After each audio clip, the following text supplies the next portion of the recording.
No Man's Sky won't live up to the hype. Okay, that's a pretty audacious statement. So let's backpedal and clarify what we mean. We don't think No Man's Sky will be a bad game. We actually think it'll be a great game. We just think it'll struggle with expectation because expectation is so high. At last year's Game Awards, No Man's Sky picked up the gong for most anticipated game of 2016, beating out the likes of The Last Guardian and Uncharted 4. And it wasn't like this was some award chosen by the media, it was fan voted. To give a bit more perspective, the fans picked The Witcher 3 as their most anticipated the year before, and as we now know, it went on to be 2015's Game of the Year. So that's the level of expectation for No Man's Sky, to be Game of the Year material. An expectation completely unprecedented for an indie game or for a small team of 15.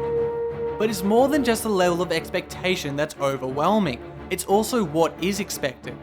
To understand, go back and ask yourself why No Man's Sky is so hyped.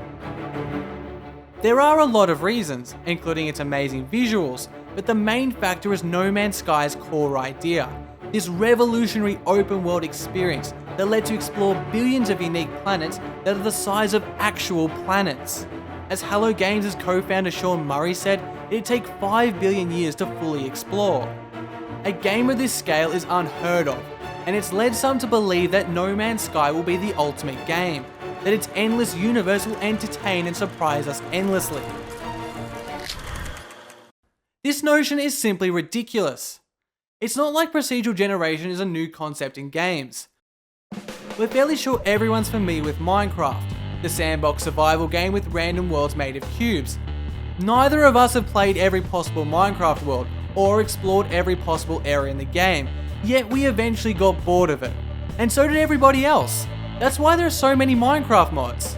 Procedural generation, even on the scale of No Man's Sky, doesn't equal endless amusement. Anyone expecting as such is expecting the impossible. There are a few other things people seem to gloss over with No Man's Sky. For instance, there is no narrative or set objectives.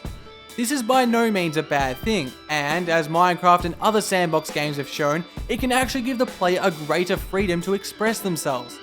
It's probably the future direction of gaming, but a lot of players still expect to have a narrative or achievements to guide their experience. That is, what's the point?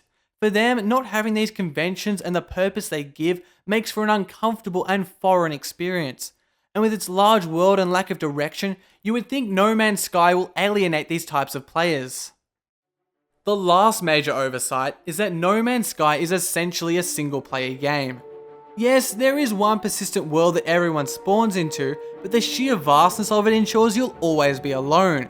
Even in the unlikely chance you do cross paths with another player, they are not labelled, so it'll be difficult to distinguish them from AI. Heck, according to Sean Murray, even if you knew the exact location of another player, you couldn't find them. The reality is that multiplayer is a huge part of today's games, and its presence is an expectation. Without it, there will be a crowd left disappointed. We want to reiterate that none of what we have said will make No Man's Sky a bad game. It may just translate to some fan expectations not being reached. In actuality, not having things like an objective-based structure or multiplayer will work towards defining No Man's Sky in a positive way. They will help craft developer Hello Games' vision of the game. A vision of an immersive single-player experience that grants the player the freedom to tell their own story and explore an infinite universe however they choose. It's an exciting prospect, and you should be excited for it. Just remember, No Man's Sky won't entertain you forever, and that even with considerable support from Sony, it has been created and published by an independent team of 15. Basically, make sure your excitement is steeped in reality. That's all we're saying. Otherwise, No Man's Sky will never live up to the hype.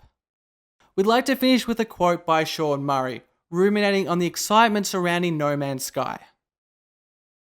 We're just trying to represent it. We think that is exciting. The game is exciting. Yeah. Hype for me is that other thing, which is like an unattainable level of excitement, if you see what I mean. Like an excitement that will ultimately end in hurt. You know? Do you feel that's what existed around now?